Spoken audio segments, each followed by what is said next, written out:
Welcome back, everyone. We are starting it off on Dixie on a weekly because of the nice little bounce that we got at that $100 level.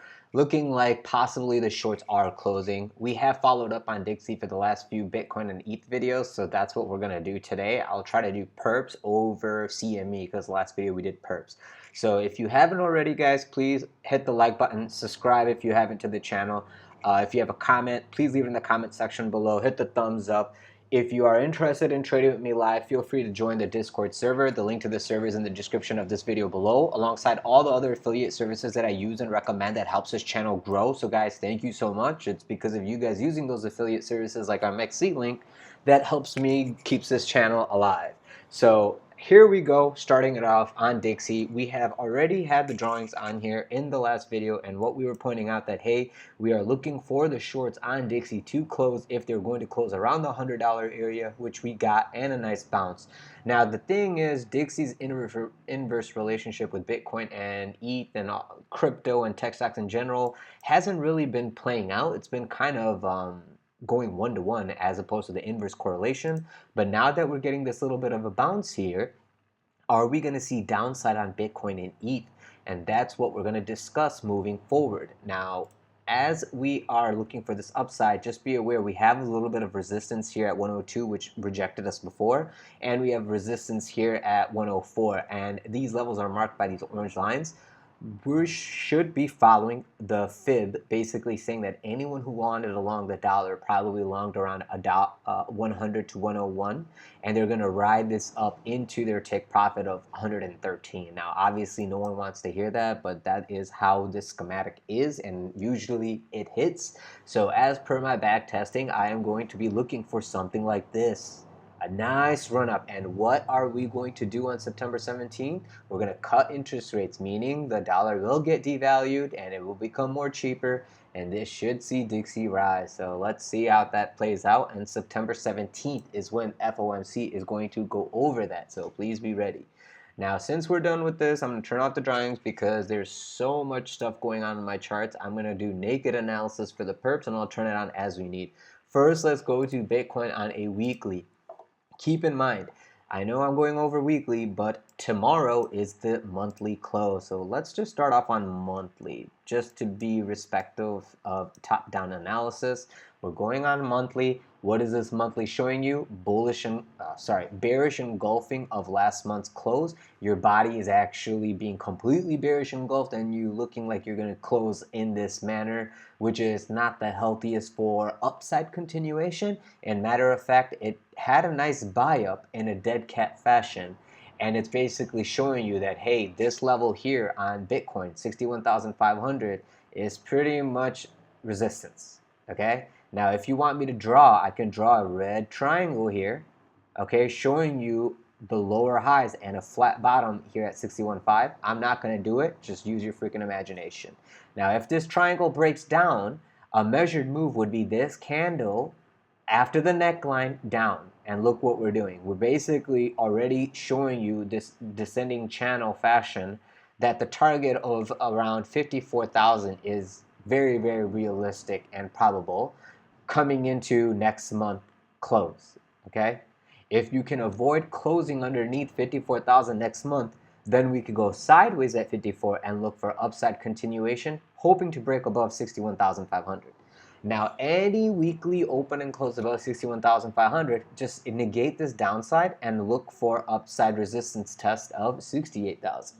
So that is basically all we're looking for. 61,500 is middle, top is 68,000, bottom is 54,000, let's say, and that's on a monthly. Now, going to the weekly analysis, your weekly is extremely bearishly engulfing, and this is not the best posture of upside continuation, but closing at this level, when we open the next week, if we can hold above 58,500 on 4-hour and daily closes, I'm not looking for us to go test back into 54. But you can see if this next week opens, coming to test into 54, taking the liquidity and not closing the weekly underneath it, and then reversing back above 60,000 and maybe 61.5 and then continuing higher is a possibility. Okay, a swing failure pattern of taking all the liquidity underneath 54,500 and then reversing it to the upside and taking all the liquidity above 60, what was it?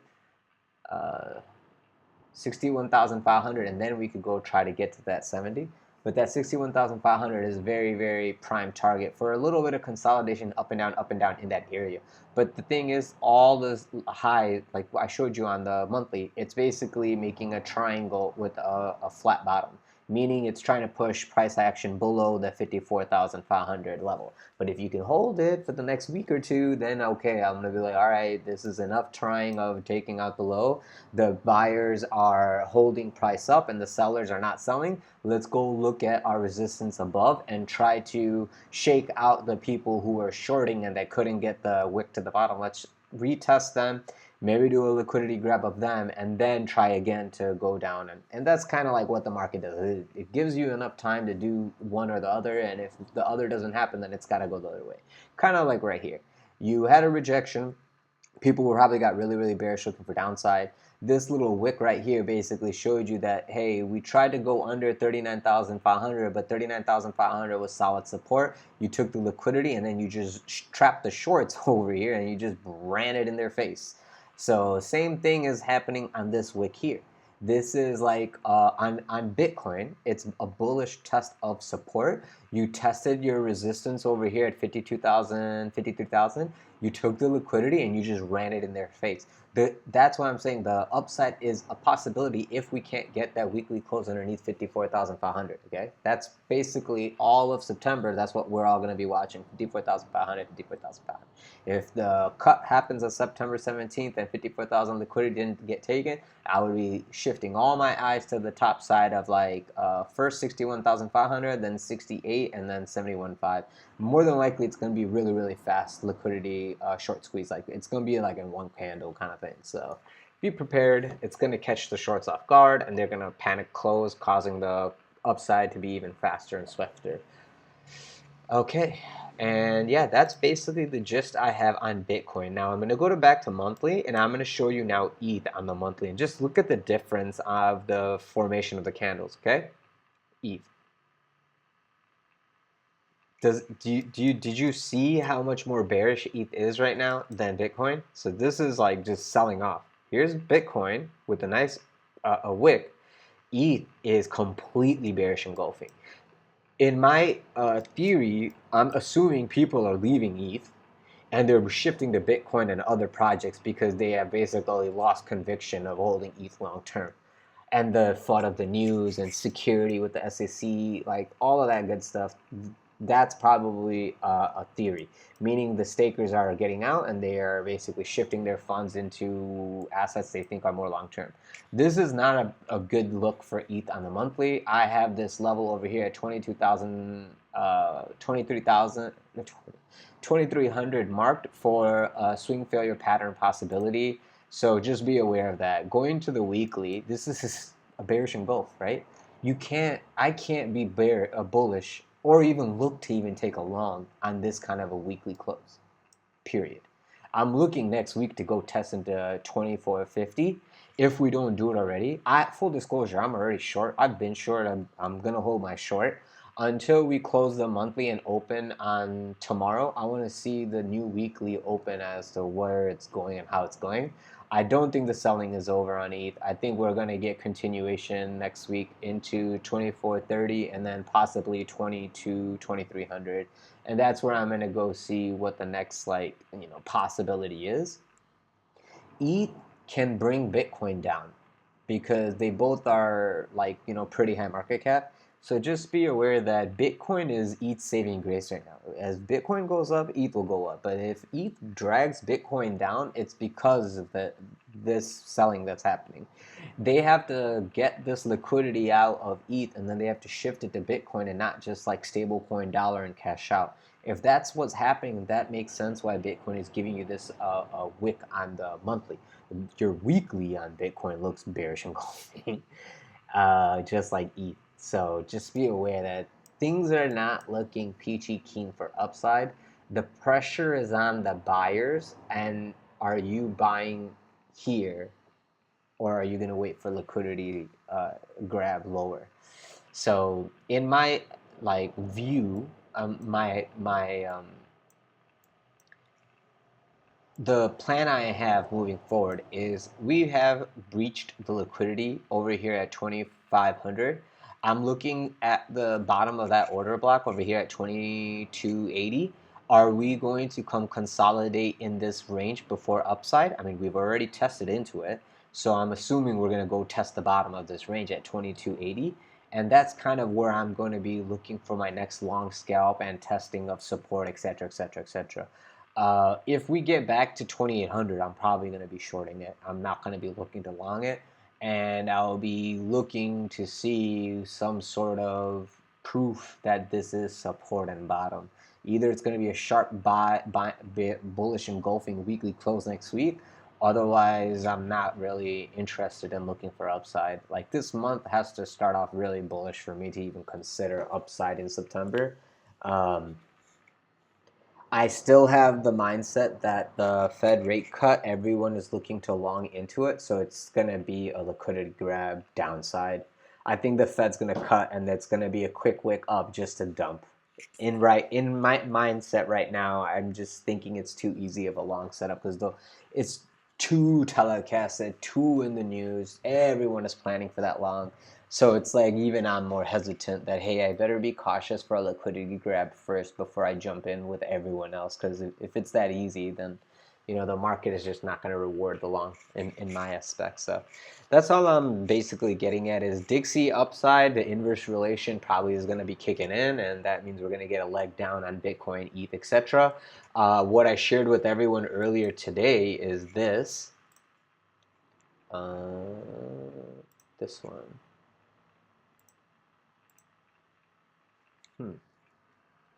There you go. So, not this.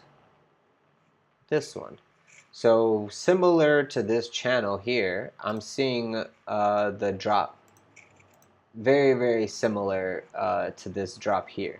So, I mean, this is something to consider a possibility. I'm not saying it's going to go all the way down to those levels because I'm over here scalping much closer time frames. So I'm over here looking at this. But if we start losing 2,500, like I said, I'm going to be looking lower at the 2,300. If we start losing 2,300, I'm looking for a fast move down to the channel. I mean, it is what it is, right, guys? I'm just letting price tell me what's going on, and I have my levels marked out for that scalp, and this is the lower time frame stuff I'm looking at. I can show you the higher time frame stuff. Oops. So this is lower time frame. If we go deeper, I'm looking much lower, right? So this 2,400 whatever is like the last line in the sand right here. This level, 2,430. If we lose this 2,430, I'm looking for this move straight down. So this little area is the line in the sand for me, and that's basically all I want to get at this point. Hopefully this doesn't go to the downside, but I have that plan ready. If we go to the upside, that's fine. I have this level marked, but I'm probably going to be shorting the swing failure pattern of 2,900, not looking for a long until maybe even 32. Like, I don't think I'm comfortable looking for a long until I really see the resistance like slapped. And right now, this does not give me a posture of upside, so I'm just being honest with you guys. I just think we're going to come and test into these lower levels, and then once we get the test into these lower levels, we can decide if we're going to go higher or lower. But in 2017, I think it was, that we basically broke the bottom down, and we came and tested into much lower levels and then reversed in the bull run, kind of like there, right? So just look at this. We were using this as support, and no one thought we were going to get lower than this. And what did we do? We destroyed hopes and dreams and came into these lower levels. So why can't it happen again? I don't know why people think it can't, but that's basically the gist that I'm trying to warn you guys. That's all I got for you guys today. That's enough of the negativity. Let's look for upside. If you guys have any other questions or concerns, hit me up in the comment section below. If you are interested in trading with me live, feel free to join the Discord server. Link to the server is in the description of this video below, alongside all the other affiliate services that I use and recommend that helps this channel grow. So thank you guys so much. Aside from that, please leave a like, subscribe, and yeah, talk to you guys soon. Have a great day.